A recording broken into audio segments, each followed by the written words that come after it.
Welcome back, folks, to WP-Tonic, This Week in WordPress and SaaS. This is episode 753. Got a great guest, should be a great interview. We've got Jason Cohen, the founder of WP Engine, with us. We're going to be discussing all things about how Jason decided that there was a space in WordPress hosting, what led to the decision to start WP Engine, what are some of the major challenges. We're also going to discuss a bit of the wider tech world, the turmoil we've faced in the last week with SVP, Silicon Valley Bank, Bitcoin, whatever Jason is prepared to discuss with us. He's always got insightful things to say, and he's one of the more deeper thinkers, in my opinion, in the WordPress space. Also got my co-host with me. So, Jason, would you like to quickly give introduction of yourself to the listeners and viewers? Sure. And first of all, 753? Wow, that is a lot. I don't know if I should say congratulations or condolences or something, but that's amazing. That's really great. Yeah, I've just about learned how to do podcasting now. Oh, I'm a slow learner. I don't give up normally, Jason, but I'm an extremely slow learner. Well, that's persistence is at least half the battle, right? So WP Engine's my fourth company. And I've done a hardware startup with a co-founder that was bootstrapped, which, by the way, that's hard to do. So you don't raise money and you do have hardware expenses. Also bootstrapped a company called Smart Bear, which is where my online handle, A Smart Bear, comes from. And also, in a weird sense, an origin of WP Engine, which I'll explain. And then WP Engine, for the last 13 years, we started in early 2010. And probably everyone who listens to this show knows what it is. But nevertheless, like you said, we can talk a lot about, what the opportunity looked like, why I did it, and what happened in the early days, and what we think is happening next, and so forth.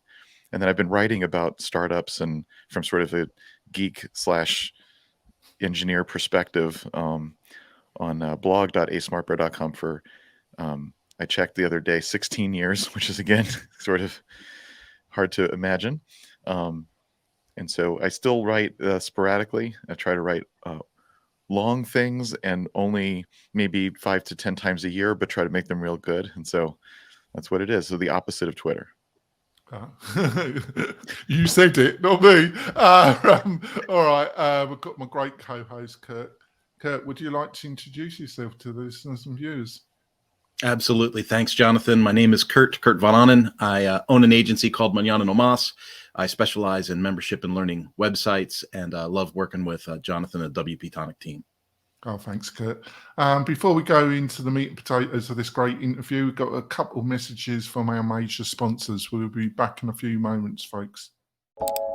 This podcast episode is brought to you by Lifter LMS, the leading learning management system solution for WordPress. If you or your client are creating any kind of online course, training-based membership website, or any type of e-learning project, Lifter LMS is the most secure, stable, well-supported solution on the market. Go to lifterlms.com and save 20% at checkout with coupon code podcast20. That's podcast20. Enjoy the rest of your show. Coming back, folks, just want to point out that we got some great deals from some of the major sponsors, plus a curated list of the best plugins in the WordPress space for any of the key functions or jobs that you're looking for yourself or for your clients. You can get all these goodies by going over to WP-Tonic/deals, WP-Tonic/deals, and consume all the goodies there. Like the little child that we all are we not? Let's go straight into it. So I know, it's amazing where time goes, isn't it? It's a bit frightening, really. But can you go back to the early days? Because I don't know what your connection to WordPress was when you were looking at the opportunity to start WP Engine, but why WordPress? Why manage hosting? And why what was the thoughts around the opportunities that you saw in that space? Yeah. So at Smart Bear, I started a blog because in the 2000s, like mid 2000s, blogging was cool. And my thought was, we'll all write on the blog, the whole company will, and it'll become the voice of the company, sort of like how 37 Signals did. So I set up the blog, I set up on WordPress. I don't even remember why, I mean, maybe it's clear because WordPress was even then like one of the main ways to do a blog. But anyway, it was probably not that thoughtful. And no one ever wrote on it but me. So it kind of became my blog. Then I sold Smart Bear in 2007 and I left in 2009 after a total of 7 years there. So this wasn't like start up and get out of there. It was a pretty good run. Also, my wife was pregnant. And so there's this like, okay, I sold the company. I've been around for another 18 months beyond where I had to, according to the terms of the sale. And now I'm going to be a father. And, this would be a good time to just turn the page, have a new chapter of life and all that. And so that was the reason why I left. And in that first year of being a stay-at-home dad, which I loved, but it's very hard. I mean, anyone with kids knows that that's way harder than making a company. And writing was a great way to stay sort of in contact with the rest of the world, have something intellectual to do, but also no deadlines, no expectations, doesn't have to make money. So in other words, a project that was intellectual, but actually fits the requirements of those early days, which is, I don't know when I'm going to be able to even think straight. And so, so blogging was a good way to have that kind of a hobby. But then it took off as well. I would get on Hacker News every Monday and get a lot of traffic and so forth. It started to become popular. And but often when I get on Hacker News, the site would crash. And when you get on the front page of Hacker News then, so call it 2009, you'd get about 15 hits per second for 15 minutes at peak. There's obviously a lot of traffic outside of the peak as well, but like that's what would happen when you hit the front page. And that was enough to take down the little server that I was running WordPress on. And so I would talk to other WordPress bloggers and say, hey, what do you use to keep WordPress up, when you get a lot of traffic? And the answer was, I don't know, but I need that too. So if you find it, let me know what you find, So it was one of those. Now, to me, this is like a classic story of like, oh, I had the problem myself, so I made a company. The difference is I had lots of problems I've had myself and made little things, and it didn't turn into a company because just finding a pain point or just having an idea, even a good pain point, a good idea, does not make a company. All these other things have to be in place. I think of it like a Drake equation. All kinds of other things have to all be in place for it to be a company. So other people have to have the problem. Enough other people have to have the problem. They have to agree that they have the problem. They have to maybe already be searching for solutions to the problem. They have to afford to pay to solve the problem. So for example, in WordPress, there's a lot of people with sites where, sure, if they got a lot of traffic, the site would go down, but they don't get a lot of traffic and they don't really care. And anyway, they're not going to spend money on it. So they'd rather spend $2 a month at GoDaddy and rather than $30 a month at WP-Engine. And they're not wrong because their pain isn't great enough. The need isn't great enough. So it may be a quote unquote great idea, but not for them, and you have to be able to, of course, make the product and keep people around. And there's a lot of things that have to happen for the company to be a whole company. So what I did is I interviewed 50 people, and that took 4 months. Because anyone who has gone and tried to interview people who aren't customers yet know how long it takes to schedule things and try to do it. And but in those interviews, I did figure out that indeed this was a pain that a lot of people had and already identified with.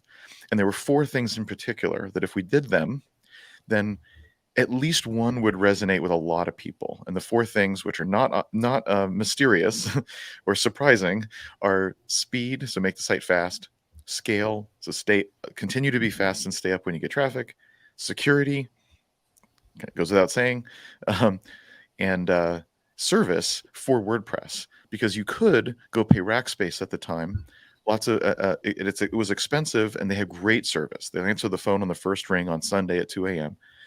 But the service is the servers have power and they're on the internet. So if that's the case, the service is over, because that's what they sell. Like, so they have fantastic service, just not for the application WordPress. They have fantastic service for the hardware. So if we had that rack space level of service, but for the application for WordPress, that's something people would pay for.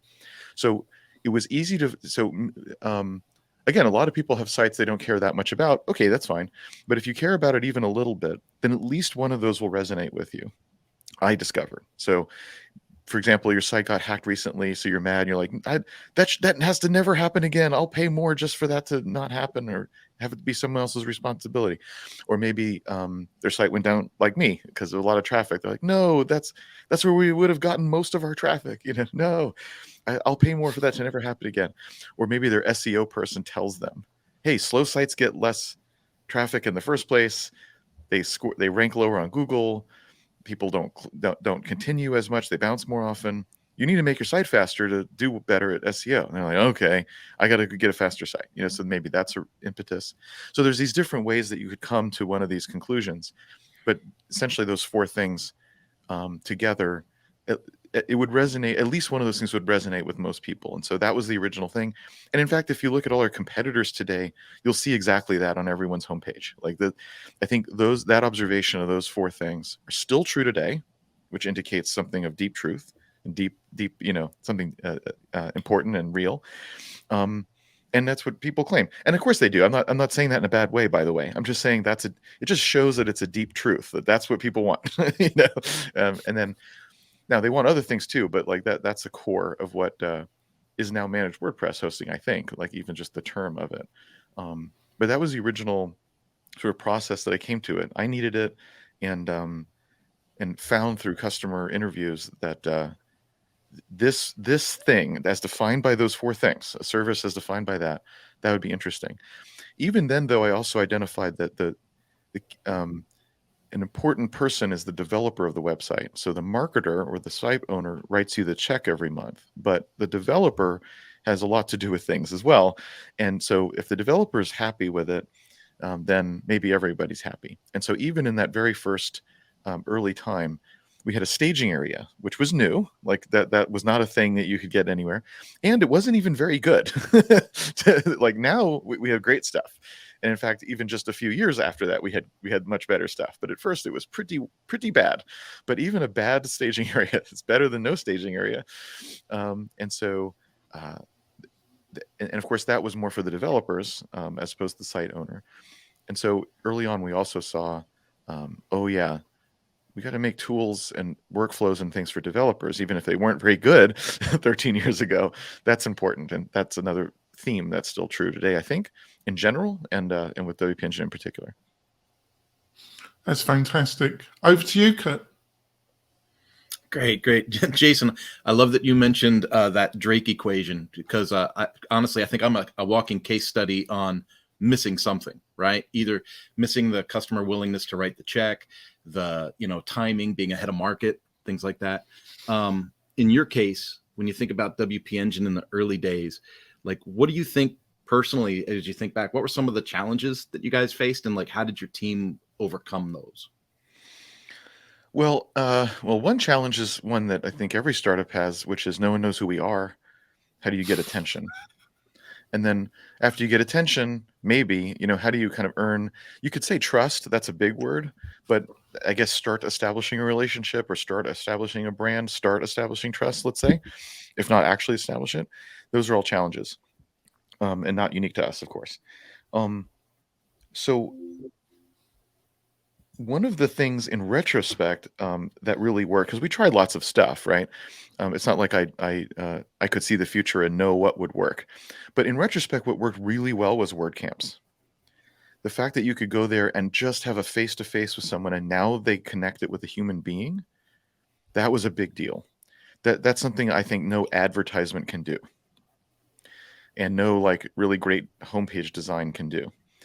And WordPress, I think, is a very communal, ecosystem, and we like to know each other, and we like to support each other. Like I remember when I was starting out, there was a lot of support from people going, "Oh, welcome! That's great that you're doing stuff here.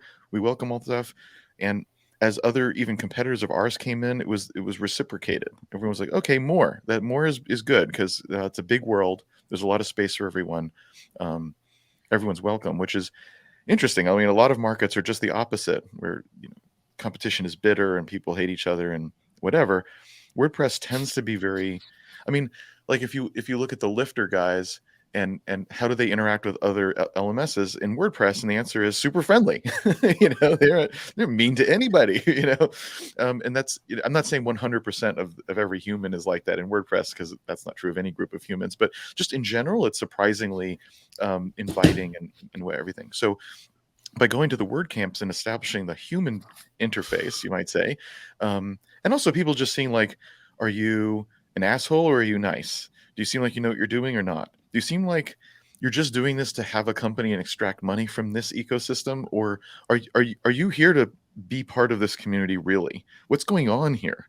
And when they just see you there and just simply interact with you, then they form an opinion about those questions.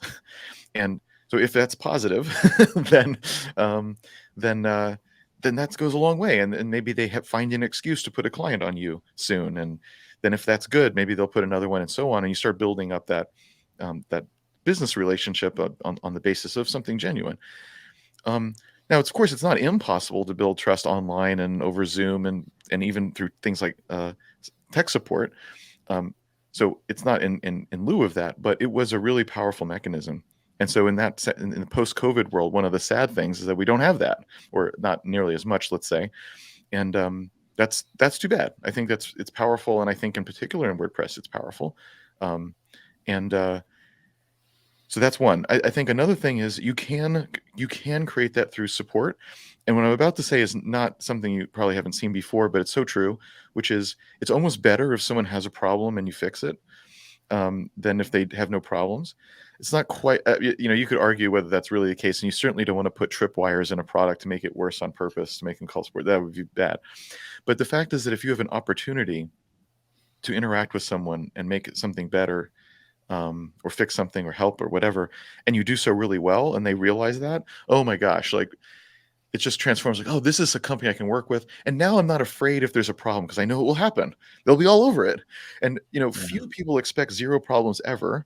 And if they do, that really is unreasonable. You may expect it to be rare. That's reasonable. But never, over a long enough time scale, that's simply unreasonable. So the question is, well, what is this company going to do? Do they care? Are they act fast? Will they be honest and open and transparent about what's going on? Will they talk to me about it, etc.? Like, that's the question: is what happened? What is it going to be like? Or if I'm an agency, is the hosting company going to throw me under the bus when something is wrong? Or are they going to call me, the host, the agency, and say, "Hey, man, we see this, we see that. What do you see?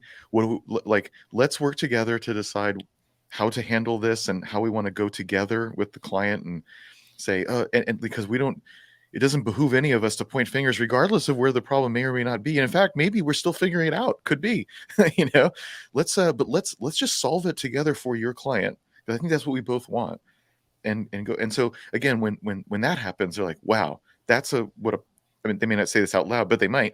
That's what a partner looks like, as opposed to just a vendor who's whatever.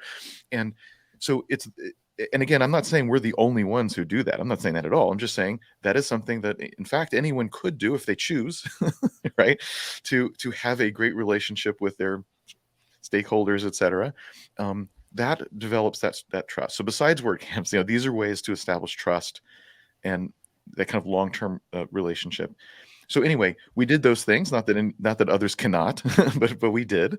And so I think that kind of a sort of genuine care about the marketing, the site owners, and also the developers, the freelancers, the agencies, and going to WordCamps. These are ways that we really built that. And you might say, then you maybe earn some advocacy from your customers. Maybe if people on your side who want to bring things to you or want to tell other people to do it, simply because they genuinely do want to say that, because you've generated that feeling. That's the right reason to generate that kind of help. And so that was it. I would say one other thing. I mean, I can pause there if you want to talk about more stuff, but I would say early pricing was another thing. So I think that's one of the things we could chat about. Well, pricing Pricing's all, sorry. Oh, it's okay. I was just going to say, so far, my big takeaways were proactive relationships, and it sounds like patience. Like you really just kind of had to, like, as a business owner, you want to force things into a perfect, revenue model, but maybe you had to be patient and wait for things to grow. Well, you don't have a choice but to see what happens, whether you're patient or not. But yeah, I mean, I don't think any of the WordPress platforms got to 1,000 customers in under 2 years. I don't think anybody did, ever. It just takes time to build up some stuff. Every once in a while you read about something in TechCrunch about how they blah, blah, blah. Okay, I get it. Now for the other 1,000, for every one of those, the other 10,000 companies where that's not the case, like it's just not an example. It's interesting, I guess, exactly because it's an outlier, but it's not something you can replicate. So in that sense, yeah, steady, deliberate growth is of course more sustainable as well. But yeah, just genuinely caring about the customer and what they care about. And I guess making that plain in interactions, that's the kind of thing that builds trust in a professional environment. And that's something you can choose to do. You could also choose not to. You can say, I don't want tech support. Like that's expensive and I don't want to hire for that. I don't want people to expect me to be on the phone in the morning. So I'm not going to have it. And that's a perfectly valid stance, especially for a less expensive product. Perfectly valid. I'm just saying our way is a way. Yeah. Hey, Jonathan, back to you. Oh, thanks. So just a quick follow-through question. What was the discussion internally when you decided to buy StudioPress, and what kind of decision-making do you and your team make when you're going to buy an external plugin, a service, and try and merge it with the core product of WP Engine? So maybe you could discuss StudioPress specifically, what led you to want to buy it, and maybe the broader question. Yeah, so that's a great question, and it's useful for anyone to know, like, why does a company buy something? What I would say is companies have a strategy they want to execute, and then buying another company is one of the choices for how to execute it. And so when you're thinking about, oh, I might want to sell my business to so-and-so or whatever, what you have to ask is, what is their strategy that they're trying to execute? And do you help that? So what does help mean specifically? It means the following. You either de-risk it, make it less risky, or accelerate it. It would take them a lot longer to get to a place versus if they bought you, they could get to the place faster. And just buying you doesn't get them to the place, because to your point, like, it depends on what they're trying to do with it. If, like with StudioPress, we did not merge it with our core platform. To this very day, people buy Genesis and put it wherever they want. So does it work really well at WP Engine? Of course, but does it only work there because it's merged in? No, because one of the important things about it is that it's open and that people can use it in the way that they've been using it for more than a decade.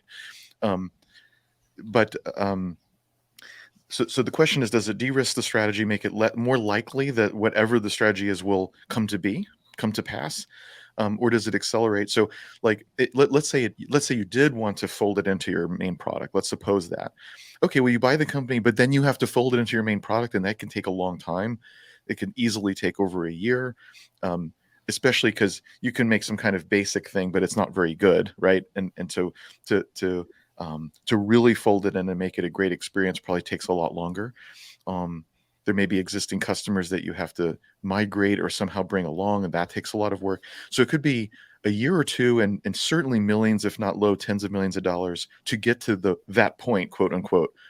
And so the question is that the buying the company and continuing to invest in it, does that get you to some point in time of amount of revenue, amount of customers, et cetera, faster than alternatives? Alternatives are things like partnering with another company. So it's still a third party, but you have a formal agreement. And the third usual alternative is you build it yourself, which has a lot of risk and still takes a lot of time. I guess you get exactly what you want because you built it, but it takes a lot of time, a lot of risk. It still probably takes a year or two. It still takes millions of dollars, right? So And then you still got to get customers, although you have your own customers to sell into. So that might not be as hard as it sounds.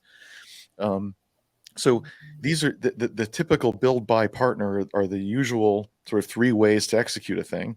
And so a company, going back to the top, has some strategy. We're trying to achieve X. We're trying to do Y. We're trying to enter a new market, Z. We're trying to beat a competitor in a specific way. Like whatever those things are that's currently in their strategy, like this is how we're going to win by doing these main lines. The question is always, what do we build? What do we buy? How do we partner? And then what specifically happens in there? So if buying a company and the follow-on work, which might be forever, but it certainly will be special in the initial months, is that a faster or less risky way to execute the strategy we already have? If yes, then that's interesting. A lot of times I think people think a different way. They think stuff like, well, I know that big company X isn't doing this right now, but if they bought us, they could. That's not how a big company thinks. If the big company wants to do X, if they're like, gosh, we got to enter market X, we're not there, we got to enter it, then you're exactly right. You might be the best way for them to enter that market. Just hit the ground running with existing customers and brand and existing product. That's the best way for them to enter that market. If they want to already, you might be right. If they don't want to, it's just a non-starter. Like that's not what happens. What you don't do is say, hey, I found this company for sale. It's not a market we want to enter, but we could buy them anyway and maybe enter it anyway, even though we didn't want to. That's not how it works. So that's the general answer. And then to StudioPress, part of our strategy and actually part of our values is giving back. So being open source, being active in the open source community is part of how we think one needs to act to win in WordPress, both because it's the right thing to do to contribute to the community, and it in terms of building trust and all this other stuff, it helps. We have agencies who tell us that they use us because some of our competitors don't contribute back to the community, and that matters to them. It doesn't matter to everyone. That's not a hard and fast rule, but there are people for whom that matters. Okay, well, we will win. We and other people who contribute, because obviously there are many. We will win. Or we're in the competitive set for those folks who care about that, and other competitors who choose not to, they're not in that. They won't be competing for that deal. So great. That's an example where giving back to the community is good anyway, and it's good for sales and growth and stuff like that. So perfect. So that's a good example of a good strategy, something that's kind of good in the whole world, and is good. You could say selfishly, I guess. So that was the case. And in particular in StudioPress, we saw lots of our customers use Genesis, and yet it was being disinvested, right? There was less and less investment in it over time. We felt like this was an opportunity to have some software higher up in the WordPress stack. In other words, infrastructure is, you might say, lower than WordPress in the stack. Then there's WordPress, and then higher is things like themes and plugins. Here would be a way for us to have some something to play with there in that area of the stack, which a lot of our customers already like, in which the project is waning, but only because of disinvestment, not because of disinterest. And so if we just invested in a kind of you might say a normal amount in the product and team and community, then we could reverse that, which of course we did.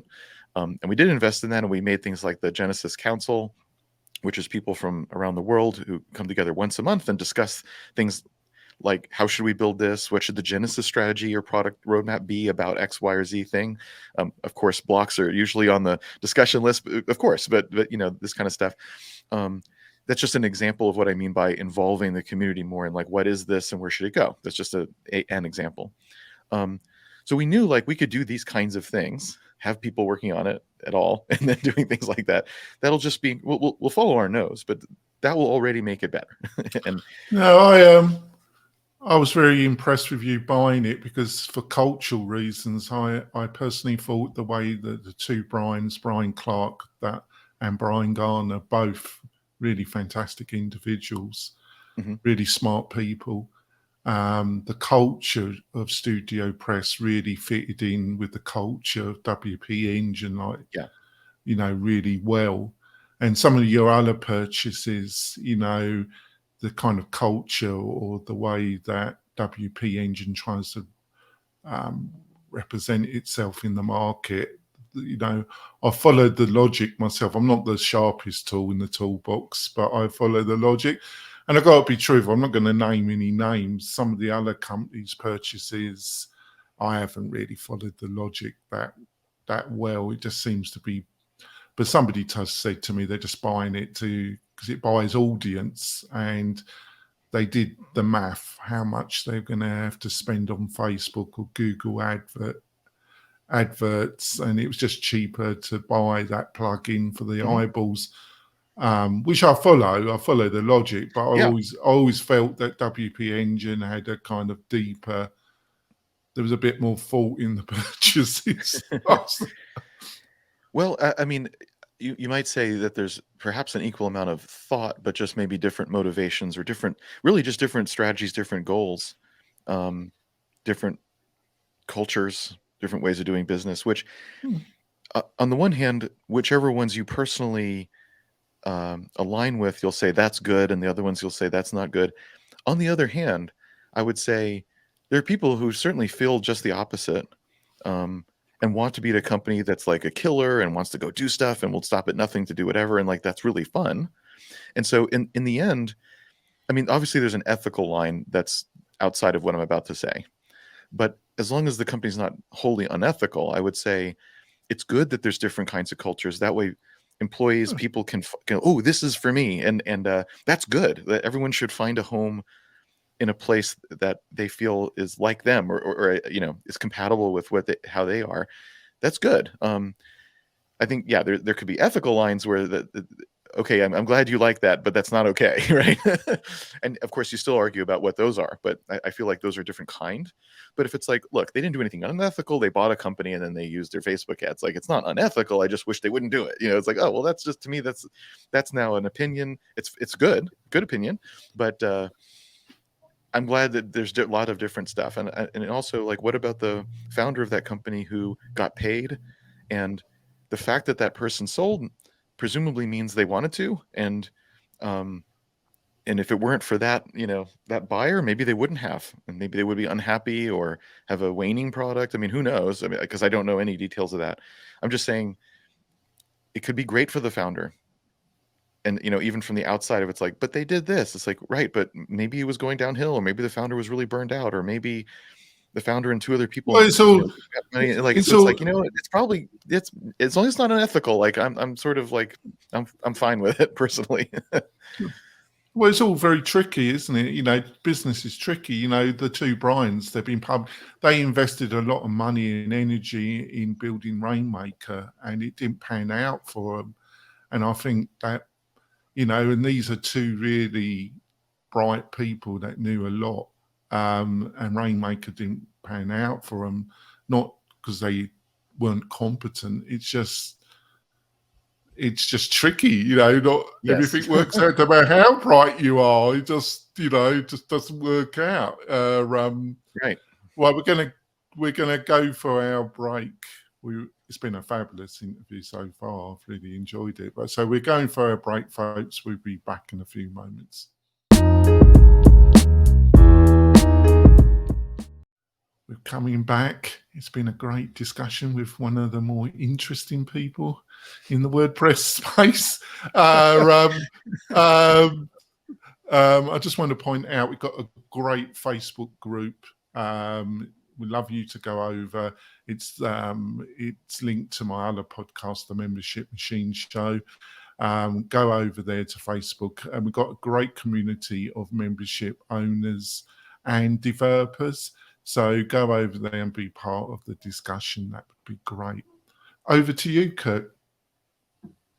Hey, I think I'm going to switch gears a bit, Jason. I'm going to ask you to be a futurist, or maybe use some of your inside, you know, knowledge. What do you think? What do you think is the opportunities or the changes that we see coming in hosting and in WordPress over the next couple of years? Yeah. So there's some obvious ones in that they're just happening and people talk about it all the time. I think, you know, headless is one. We talk about it a lot because we have a product, Atlas. I'm not going to sit here and just, like, you know, plug the product over and over again, but let's just say we wouldn't be investing all of this effort if we didn't think that was part of the future. Like if it wasn't part of the answer to your question. So, it's fair enough to say like, see, that's almost evidence that we think that that's a big deal. Headless right now is headless websites are about 3% of the top million, but that's bigger than Drupal. It's about the same size as Wix. Now that's distributed across many hosts. There's not like one host that has them all. I'm just trying to generally size it. So it's easy in WordPress for us to say, but we're 43, so 3 is nothing. And you'd say, yeah, I understand that, but WordPress is 20 years old and this is not, and it's growing really fast. So if it's at 3, if it's, already at sort of normal WordPress rival size and growing really fast, which PS Wix is not, they grew 9% year over year for 2 years. I mean revenue too. So, like it'll quickly be Shopify size, and then it'll be the second biggest type of CMS outside of WordPress, and that the rate it's growing, that's going to happen. So, so if you want to be futuristic, you got to look at that and say, oh, now does that mean it kills WordPress or everyone's got to do this, everyone's got to do that? Of course, it does not mean that. It does mean it's this big opportunity and this big thing that's happening. We've chosen to take a bet on that. So we can talk more about it. I'm not trying to talk your ear off on it, but I think it's a big it's a fact or a mathematical fact, and so it's interesting. I also think that WordPress properly configured, and this is of course part of what Atlas is all about. But I mean, all the stuff we build at Atlas, other than infrastructure, is open source. So even if you want to believe me that our tools are great for headless WordPress, but you don't want to be a WP engine, they're open source. I mean, again, we're back to our strategy of giving back. Here we are, living that out in the JavaScript side and in the WordPress side. By the way, both sides are open source, and that's called Faust JS. So anyway, so we feel like with helper code, with libraries and frameworks on the JavaScript and WordPress side, that WordPress can be the best headless CMS. Because it's certainly best at long form. The Gutenberg stuff is amazing. No other headless CMS has that. And so bringing that to the front end, which we've done with Faust, so that you can just use Gutenberg and pretty soon for content editing and pretty soon full site editing, but still have that natively in React on the front end, bringing that specialness of WordPress to headless. Like these are the kinds of things that are really powerful. Or using ACF for custom fields, so that you have the custom field stuff in ACF, and you have the long form stuff and things like Gutenberg, or the layout stuff and things like full site editing. That combination, like that doesn't exist anywhere else. And so if we make that good, then this should be the best solution. And so this helps WordPress live and grow more, because here's this architectural trend, right, of like web architectural trend, which is, I don't think, in the control of anyone in WordPress, or maybe even outside of it. This is what people seem to want. I think WordPress is fantastic there, and we're trying to make that. We're investing in that idea. So I think that's a big trend. Whether you consider that a plug or not, it's what we think. So what else? So another thing that's really common is talking about serverless. And once you're serverless, you got to talk about edge functions, because it's a kind of serverless, but even worse in a way, because serverless but still in a data center means you're close to the database, close to MySQL. But serverless and at the edge means you're not even close to MySQL. And so what are you going to do about that? WordPress is simply not architected for that. A typical WordPress homepage hits MySQL, 100 times more? So being at the edge and MySQL is somewhere else, and PS, the edge is scaling, but MySQL is not. That doesn't work. So does that mean that's impossible? Never say impossible, especially when it comes to tech and how fast it changes. But WordPress isn't architected for that. So more needs to happen for that to make sense for a lot of sites. What is architected for that is headless. And so again, I don't want to beat that too much, but like having headless stuff at the edge and caching things in a certain way, or doing ISR and so forth, that is a way of doing stuff at the edge and so on. And again, in Atlas, we do that automatically, blah, blah, blah. So headless is a way to kind of tap into that serverless and edge way. But again, now you've had to change your architecture, but that's kind of the point. WordPress's architecture isn't made for that. So just that sort of makes sense. But is headless the only way to do that? No, there's other kinds of things that might need to be in place. So is the database being replicated? Are there certain kinds of things you need to do? But what happens if you have e-commerce and there's a lot of rights to the database? So those are complicated questions, but the kinds of questions you would tackle if you wanted to go after that trend, which is a very real one. You can't not mention AI, because AI. I think in terms of the infrastructure, that's not really relevant. I think in terms of the people making content, it's very, very relevant. Now, is that something that a hosting vendor should worry about? I guess it depends on what areas of the stack the platform thinks that it should participate in. So there's obviously lots of stuff. It just at the most basic level, and even today, ideation. Give me 10 ideas for this. Repurposing content. Hey, read in this article I wrote and give me some tweets, give me some this, give me some follow-on article ideas. That's the kind of thing where the AI is assisting ideation, where a human being's still doing the final edits and everything. Or drafting 10 articles about something. Again, a human being can edit it, especially because it'll be wrong about stuff and whatever. But of course, it's so much faster to edit a thing than to write it from scratch. So even those things, even today, these are ways to support a human editor to create stuff maybe easier, maybe more content than before. Even now, even not trying to cast into the future where, I just read this morning, Reid Hoffman wrote a whole book using GPT-4 by just giving it a prompt, and then it wrote a book, and the book's pretty good, said someone who probably did not read all 230 pages of the book, And also, if that book is as good as most business books, is that a good commentary on GPT-4, or is that a bad commentary on most business books being, probably could have been a blog post kind of thing, So clearly, who knows what's coming, but even today, there's you might say support, human support systems that you could imagine. Nice. So I also feel like when we started WP Engine, I felt very much like there's dev tools, and then there's the hosting, the infrastructure out there. And they weren't in any way integrated or anything. So if you wanted to use Git, you figure out how to use Git, maybe use GitHub, and then you figure out how to get the code to wherever your site's hosted, and you figure out what deployment means, you figure out post-deployment hooks, and so on. Today, I feel like that's not the case, and people want all that to be completely fluid. I make my site in local, and then I want to just click a button and have it go to a staging area if the client can see, or click a button and have it go to the ngrokky type thing for the client to see, or click another button and have it go to actually be published, or maybe more sophisticated. I want a CI/CD system so that my developers, it automatically pulls from GitHub with PRs and stuff and tests things, and I can look at it, and then it goes to production when I click the button in GitHub. That kind of workflow. And these are still pretty basic ideas, but testing, are there unit tests I can run locally, but is that also runnable on the server? Because after all, the PHP modules could be different. There are things that could be different in the server environment. So if the testing were well understood, then you could run it in these different environments, even automatically. So there's just sort of, I guess you could say, an infinite cone of stuff that you could list of.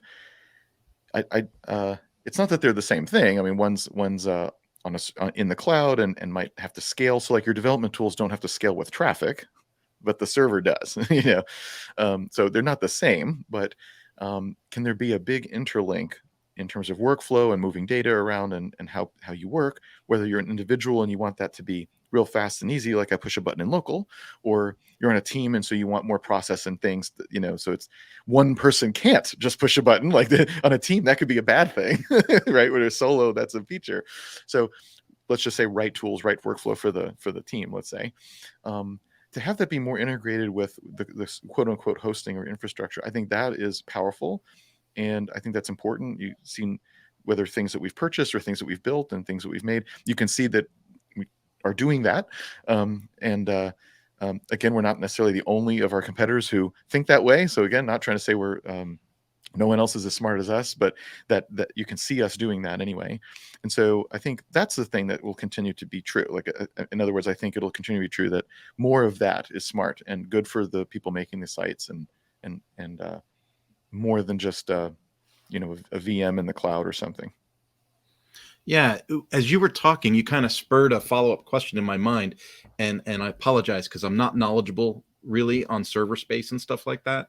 So this question might seem really stupid to some people listening, but you mentioned AI and people generating more content, and I'm starting to think, I know a lot of my client sites, in retrospect, I mean, they're just small files, right? But they have server space, right? If people start using AI, infectiously, and they just start pumping out content, and that happens, at volume, at scale. Yeah. What kind of stress does that put on a host, like WP Engine? Like, if everyone just quadruples the size of their package, that's an issue, right? Well, there's some good news there, which is that kind of content is in a language, and languages compress really, really well. So it may not be as much space as it sounds. And then things like disk space is cheap and easy. So it's probably not the worst. Like, getting lots of browser traffic simultaneously is 100 times more difficult to scale, because you have stuff coming in, it's real time, and there's processors that have to wake up somehow and do that. Whereas just more disk is, you can pay on the cloud and they get more disk. Now, I'm being a little facetious there. It's not quite so simple, because what is? For example, if you have, let's say we have a client with 100,000 or 1 million pieces of content, which we definitely do, and more. One of the strange things that happens there that's not obvious, but if you ask someone like Yoast, he'll tell you immediately, like, oh yeah, that. Oh my God, like like people who study this know this for sure, but otherwise it's not obvious. If you have a ton of content, the majority of your traffic is typically bots, not humans. Even with your big spikes and your big whatever, it's bots. And the reason is that you have all these URLs, and the bots look at them. And so if they're trolling around, and there's a lot of them, there's Googlebot, Bingbot, Yandex, Baidu, and many more, because there's all these products online. I mean, even like the Moz stuff, like there's products everywhere that's looking around.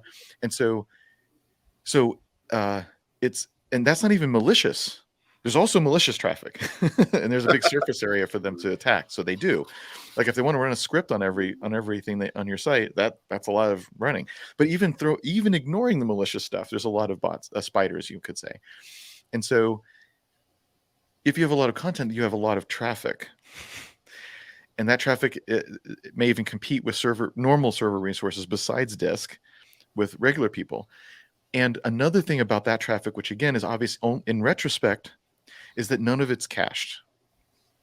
Like, if I have a popular article, it'll be cached wherever, on the edge and near WordPress, whatever. It'll be cached in places, so it'll be pretty good. But the article from 4 years ago that no human has looked at in however long, that's not cached anywhere. So when the spider hits it, no caching. Everything comes off of disk and through WordPress, whatever things have to sort of warm up and get it, they all have to do it.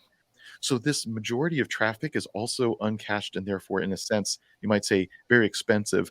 You could say that in terms of money or in terms of CPU time or whatever unit, but like, it's expensive in the sense that's difficult or whatever. So in that sense, making a lot of content actually can be difficult and something to scale. So just having it and storing on disk, not so bad.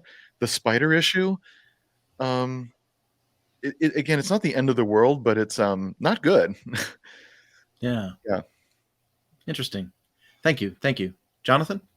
Yeah, just a response to some of the things. I got the impression, for understandable reasons, that some of the changes and I was going to utilize the word improvements, but I think just fundamental changes in the way WordPress is used. Your response was very developer focused and application focused. What I've been thinking about this quite a bit, and my observation is this. I just want to put this to you and get your response.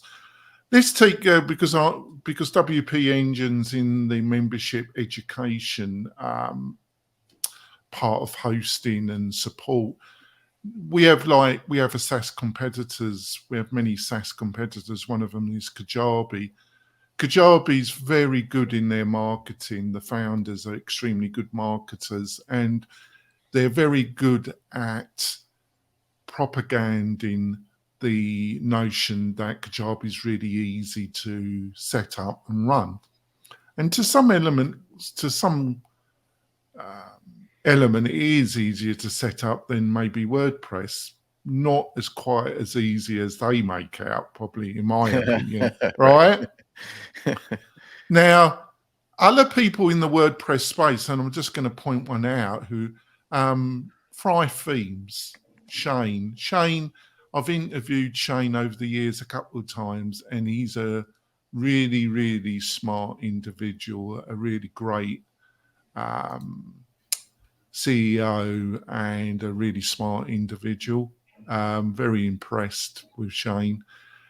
Their attempt to deal with what I call the flea market of WordPress was to build what I call a WordPress enclosed garden.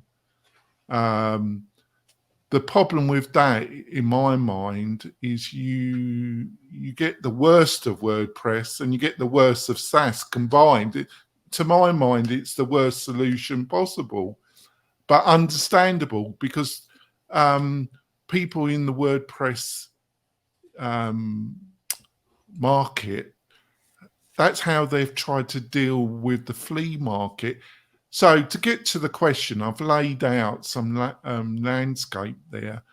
Is there a way of keeping the flexibility and ownership of WordPress, but also reduce the flea marketness of WordPress? I think this is a good question for lots of folks in WordPress who have some kind of vertical focus like that. You could easily make the same case in e-commerce, for example, the Shopify versus WooCommerce thing, same arguments, right?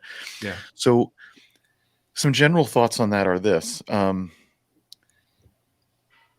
When you have a generic platform, the good news is everyone's your customer, so you potentially have a big market. Bad news is, if someone focuses on a vertical and just makes those use cases better, it's going to be a better experience. Like, if you only care about people who do a very specific thing, of course you're going to build an experience that's better, because you'll only build for one person. It'll be the best experience for them. So that's to me, that's kind of like this fundamental thing. So then what about so then what do you do with that? So I think this. So as you say, of course, the first 5 minutes of a SaaS is going to be easier to set up, because it's just going to be there. And whatever it does will be easy. Like, whatever features are built in, those features will be easy to use, I guess, like, unless they're bad at making the UX. But let's suppose they're not bad at it, So yeah, it's what happens 6 months later when you're like, but I need to do X and it won't let me and I'm screwed. And on WordPress, if I want to do X, I can choose whether to invest in that or not. It may be easy because there's a plugin. It may be hard because I have to hire someone to make that thing, but I can do it. The only question is, what will it cost? But it's not a question of whether I can. The answer is always yes, you can. Now let's see how hard or easy it is. Whereas with the SaaS, the answer is you cannot. What you can do is, I don't know, send your request into their support black hole, and I don't know, like, good luck, and so that's the difference. So first of all, I would say, so if you have exactly as you said, Jonathan, one of the advantages of it being WordPress is that you can customize it. So if you were to throw away that advantage, and this is what you just said, if you were to throw that away, you've thrown away one of the few advantages there is to using a general platform versus a specific closed SaaS product. You've thrown away your advantage. So that doesn't sound like a good idea.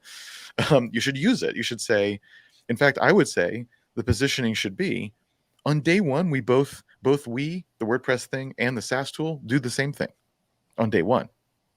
The difference is, on day 100, when you realize you actually need this other thing, WordPress can always do it. And the only question is how. And for the SaaS tool, it's, I just hope, you're just rolling the dice, and I hope it comes up a number that they do it. I just hope, I don't know. And that doesn't feel like a good long-term answer. That doesn't feel like me, the customer, is in control and that I'll be able to do it. So, to me, that's the pitch, is that WordPress isn't a dead end. And if it's not a dead end, there may be more to manage, but it's because you can get what you actually want. And so to throw that away feels like, yeah, I mean, if you throw it away, then as you said, like, well, the SaaS is probably pretty decent for whatever they've chosen to do. Yeah, I don't know that there's a great answer to that. Fair enough, you know. Now, another thing you could do is say, okay, I could probably make that first 5 minutes, that first hour, the first 90 days even better, even in WordPress, because it could be pre-set up. Like if the whole point is they have things set up already, well, shoot, I can have things set up already in WordPress. That I can do. Or I could have certain things hidden because they're not relevant to that. Or I could have an easy mode and you could switch into an advanced mode, but I could start with an easy mode so it looks easy so that people get started easy. I could have that experience be better. That I could do. So one answer is you could probably match them in terms of the startup mode.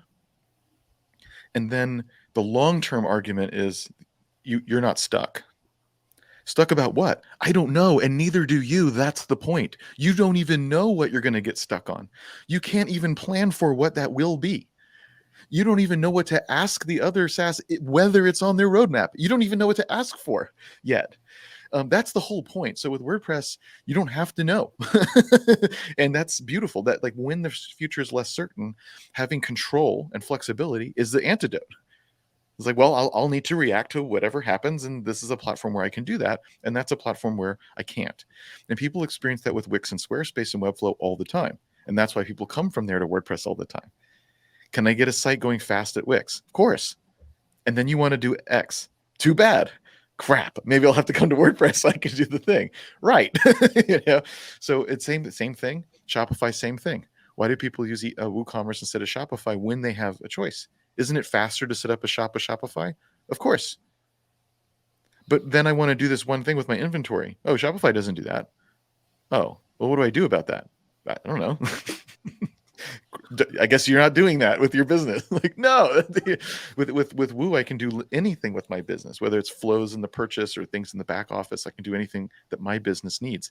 Shouldn't the website serve my business and customers? Shouldn't the back office serve my needs of whatever that is, of fulfillment? Yes, these are tools that should fulfill your needs. Well, Changing your business to match the tool. So that's the kind of sales pitch I would be. I'm just like, so kind of saying a sales pitch out loud of like, yeah, flexibility over ease. But you still could say, fair enough, but okay, wink, I still should do a better job on that first hour, first 5 minutes, first 90 days. Like, that's fair enough. I could do better there, and kind of take some of the edge off of the, oh man, it took me 3 hours to get your crap set up, but I was set up in 5 minutes. I guess that tool's easier. And it's like, well, that's just the first 5 minutes. Okay, but it's still a fair observation on the part of the customer. So, okay, you know. Yeah, it's been I think there's a lot of people thinking like this because, let's face it, this is just my opinion, Jason. The people in Automatic, they've got some really fabulous, really bright people in Automatic. Their way of dealing with this question was Jetpack. And in my opinion, I understand it, but it's been a failure as far as I'm concerned. I understand why they went down that route because I think it's linked to what we've just discussed. A really bright person like Sean, that with Fry Themes, they decided to build a kind of walled garden to deal with the flea market, dealing with that first onboarding experience. It's been an ongoing discussion at WP-Tonic to, what should be the boundaries? What can we do to get people over the hump? I don't think anybody has found, I think there's a lot of people discussing this, but I don't think there's any clear answers really. Would you agree with what I've just said? And is it been an ongoing discussion at WP Engine? Well, yeah, yes, because we have a general WordPress platform, and yet we have people who are in different verticals. And so it's a good question for us also, like, should we have a platform that specializes in one or another vertical? So for example, today we do have special we do have a special package for WooCommerce. And it's not just, oh, there's plugins in there. What we do is different. How we cache things is different. We have special things for carts and things. We have special things for checkout. We have a really cool search where, it's with product and content and all this kind of stuff. And the reason I call out the search is this is interesting, just in general. And again, one of these things that sort of sounds obvious in retrospect, but it's still an insight anyway, which is when someone goes to search in an e-commerce site, they are 3 times more likely to buy. And of course, they're showing intent, and maybe they even have a SKU they're looking for, et cetera, right? So okay, makes sense. Okay, but having said that, how good is your search? Because what we just said is there is no better customer that will ever show up on your site as the one who clicks in that box and begins typing. So what experience should you have there? A shitty, generic, out-of-the-box one, or a really great one? Which one do you think will convert better? And is it worth your time and money even to make that experience really good? And the answer is yes, because they're 3 times more likely. This is the perfect, yes, it's worth it. So if I say all that, maybe it sounds obvious, but that's not what almost anyone does. So it's not that obvious until you hear it. That makes it an insight. So when I say we have a search in there, that's why that's a big deal to do. So we see. So that's just a long way of saying we see that e-commerce is a vertical that's worth us specializing in addition to having a general platform. And so we are, right? So, and that answers your question. Is that something we think about? Yes. And then, of course, what other verticals are there? There are others. And so it's always a good question. I would also say it's very hard for a company of any size, and that includes WP Engine, but it also includes WP Engine 13 years ago, and it includes me at Smart Beer and everything. It's hard to recognize this customer is in our target audience, and this one is not. And we're going to be okay if this one who's not doesn't choose us, or chooses us and cancels right away, or even goes on Twitter and complains about how we suck because we don't do X and Y. We don't care because that's not our target customer. It's so hard to decide who the target customer is and then to actually act accordingly when all that stuff happens that I just said. It's so hard because you're like, no, I want to keep every customer and I need the revenue. And if I focus on a littler thing, it's a smaller market. And it's so hard. But nevertheless, I think it's one of the answers to what we're talking about. If it's all people who need an LMS, then that's hard to do. But if it's people who need a customized LMS, this is better than the SaaS for real. Not a sales pitch. It just is. And we just have to get the customer to just have to show the truth to the customer in the best way possible. But we're right. Whereas if it's just a general customer, we may be wrong. We may be saying this, that, and the other thing, and we may be incorrect. It's actually not better for the customer. Or it's just as well they pick another thing. We're not even right. We want to win the customer. Honestly, it's fine if they pick the other thing for some customers, right? And that's true of WP Engine. What about a person who has a small site that gets no traffic and they don't care about it very much? Should they pay us $30 a month, or should they go to GoDaddy and pay $2 a month? Should probably pay $2 a month. We could say, but it's secure, this and that, and we're right. And if you care about those things, then okay, well then you should, pay for them and get them. But if you genuinely don't care, well, we're not right to say you should pay 10 times as much. It's not true. We'll make the case anyway, I guess, but it's okay. It's not for everyone, and nothing's for everyone. So I think it's a long way of saying, if you can say, here's where we really are the best. True. And those are the customers we're going to go for. That's where our marketing has to be aimed at. That's where our sales has to be aimed at. That's where our products and features have to be aimed at. And we won't get a lot of the other customers. We'll get some by accident or by whatever, and that's fine. We'll take them. But if they churn out and they're asking for features we don't want, or that are not aligned with that target, we won't do it. And if they churn as a result, we're like, I know, but you weren't our customer. So we won't just disallow them from signing up. We'll take it, but we'll just be super clear. These are the customers that matter to us. And definitionally, that's a smaller market. Of course, if you're more specific about who it is, that's fewer people. But if you're really the right thing, then you should be able to get more of it, and you should be able to win more of those sales and so forth. And perhaps you can charge more. A product in which is more customizable should cost more. than something that's out of the box and does fewer things. Well, Okay. but A product that you upload your own code to is going to cost more to support. So support has to cost more, and so on. And if the person's like, no, I want to write all my own code and break it in all these ways and not pay for it, that's not your target customer. Again, so I think figuring out this target customer who wants to do stuff but can afford to do this stuff, blah, blah, blah, blah, like it's again, and I'm recognizing right off the bat how hard that is. And ultimately people just kind of don't do it because they're like, I just want the money. And I don't blame anybody for that. Really. I don't blame people. But I still think the advice is correct. Yeah, we're going to have to wrap it up in the next couple of minutes because I'm very respectful of your time. So we probably have to drop some of the other questions. But I just want to put this to you as a final.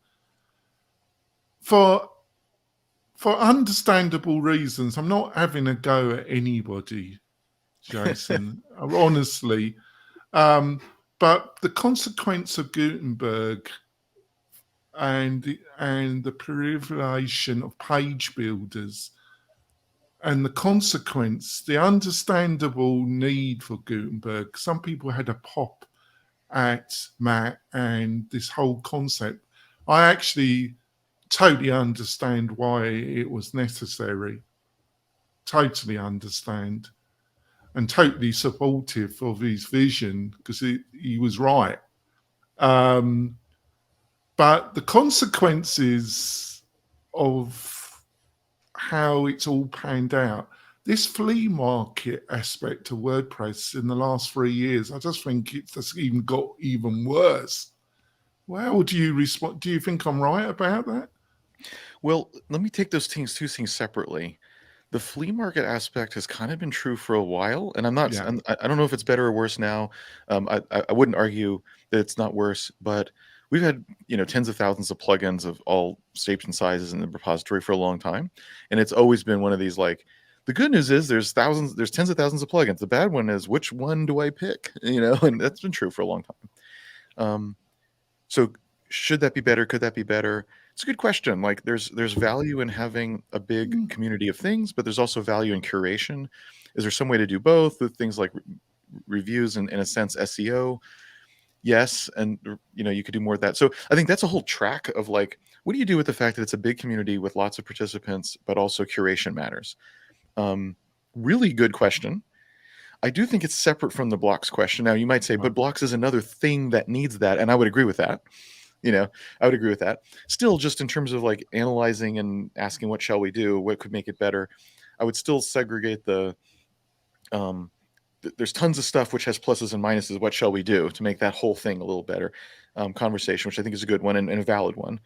I would separate that from like blocks versus not blocks and people's, the classic editor is still the most popular plugin, which shows you how people think about that. And I think that's a wholly separate conversation. And so on that topic, I would say WordPress is 20 years old. It's hard to imagine that you can be a technology and be 20 years old and not do some disruptive things sometimes and still be relevant at all.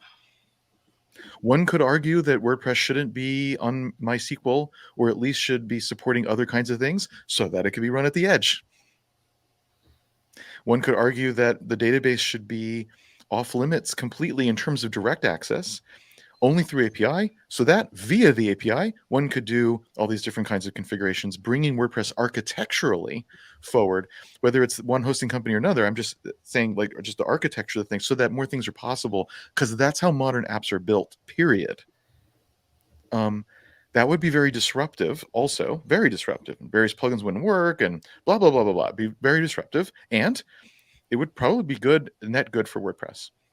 So the block editor is that level of disruption, just at a different part of the application, I could argue the whole WP admin system could use an overhaul. Just a bit. Yeah, like there's stuff everywhere. Some of the stuff's not really relevant anymore, or could be put away. Plugins go everywhere. That can be hard. There's sort of a standard in design, but sort of people do their own thing. That makes it very hard for people to use a product and the whole point of WordPress, well, the whole point, one of the points of WordPress clearly is that I have 20 plugins doing stuff. That's the point.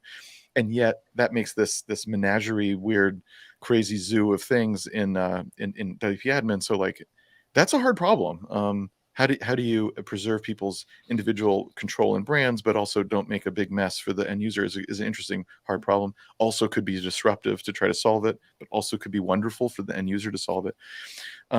So you could pick different areas of WordPress, not infinite, but there's probably like 5, maybe 10 areas where you could say, this would really be a lot better net for the project, but it would also be disruptive for some subset of people.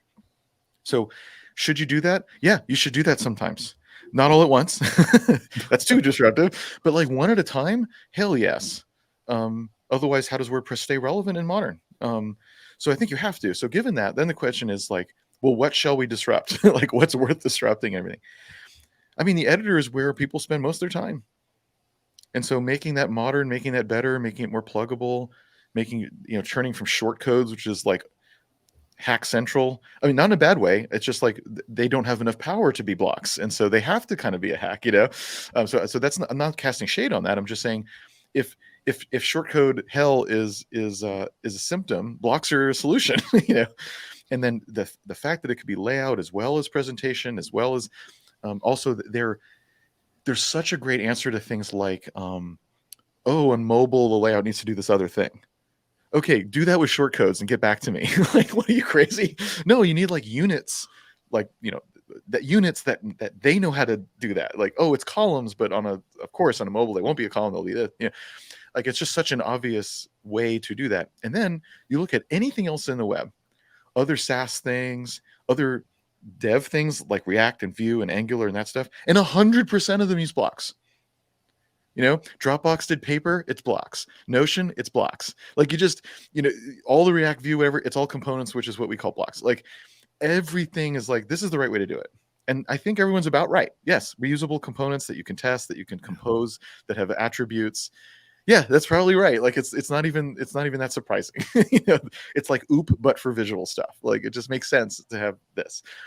So you put all that together, and it's like, should WordPress dramatically get better in the editor, even if it's disruptive? Yes, I think that's got to be on the short list of disruptions that are worthwhile.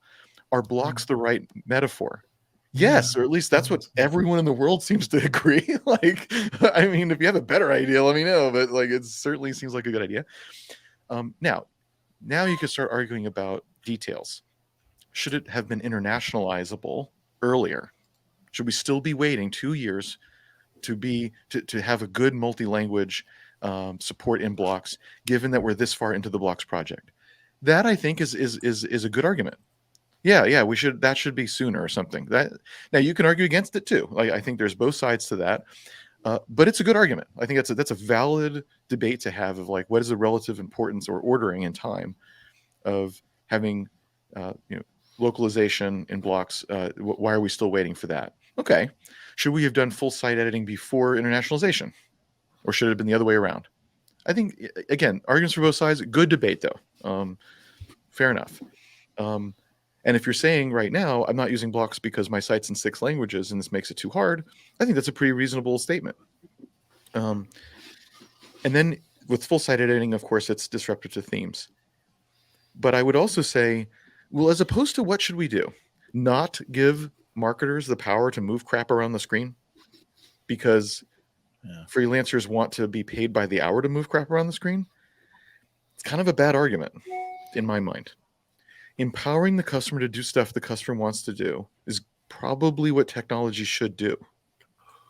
And like, why is Elementor popular? Because people can do what they want and not open a Jira ticket to move move an image 3 pixels to the right. Now, I think there's interesting things in the middle of that. Like, well, if you let the end user do literally anything, they'll just make hideous sites. Like the colors won't be on brand and it won't line up and blah, blah, blah. So is there this nice medium? And I think this is actually a great idea. And Gutenberg is going like this. And I think more of this would be great, which is designers should be able to set up the sort of boundaries and controls. You can pick a color, but from this palette, which of course you can do in Gutenberg now. You can have designs, but from this set of blocks. Again, you can pretty much do that now. But you could, of course, there's more, as always, there's more features you could add to that. I mean, that's always the case. But I think more of that, where designers can sort of set up the the criteria, the limits, the things, but then the site owners can do stuff so that the designer can make sure you're always on brand, but the marketer can make 20 different landing pages in an afternoon and start testing them. That is great. And the argument of like, no, that's terrible. Like theme makers should just do that. And it should take 3 weeks to set up all those things and get approvals from the marketer. Like, no, that's not better. Sorry, it's not. And technology should be enabling that kind of stuff. And so, so high level, I think, is that disruption good? Yes. The end. Could you argue about some of the details of, what things we did in what order? Sure. I think that's a reasonable debate. I get that. I think internationalization is important. I think most people who use WordPress don't speak English, for example. And a lot of sites that are not in English support multiple languages besides, sometimes including English, sometimes not. But that's most of the sites, most of them. And so if we want WordPress to be 51% of the internet, then we need to make most people happy, which means multi-language. So why is that so far down the line when that's like the mission almost is 51%? So I think that's a pretty good argument for like, hey man, like let's do that already. Okay. There's also accessibility concerns with the block editor. I think that's also an interesting set of concerns. So again, not that there's no concerns or no things to say against it. There are certainly, but at a high level, so we shouldn't mess with the editor. No, I think this is a good kind of disruption. I think there's others that could come that would be good. Not at the same time. I think there's only so much change you can manage, especially as you are a site owner or agency or freelancer where you've got stuff to do besides like moving to the block editor. You've got client sites to make and you're getting paid by the hour and like you got crap to do. So, you've got to make some progress in life. But if I had to make 3 major changes simultaneously, I might say, look, I've got a job to do. I've got to make a living over here. Stop it. So that I would also agree with. That's all the more reason to do a disruption, get through it, and then pick up the next one. That kind of a pace. Yeah. That's probably good. Evolution's a good thing. I'm going to wrap it up. Thanks, Jason. We had about 4 other questions lined up, but well, we'll have to do it. We'll do it again sometime. So, what's the best way for people to learn more about your thoughts and what you're up to, Jason? Sure. Online?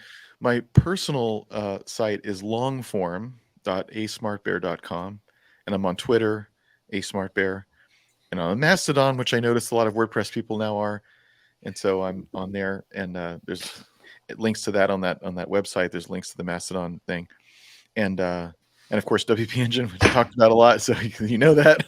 But yeah, right. What's the best way for people to find you, Kurt? One of the best ways, honestly, is just on LinkedIn. I'm on LinkedIn almost every day. I'm the only Kurt Von Onen on LinkedIn, so I'm easy to find. Consequently, Jason found me on Twitter. I was thrilled when he reached out to me on Twitter. That was cool. And that's it. Everything with Mañana No Mas on the internet generally leads to me. So I'm well branded, and I'd love to see you there. Right, we're going to wrap it now. We'll see you next week, folks, for another great interview. We'll see you soon. Bye.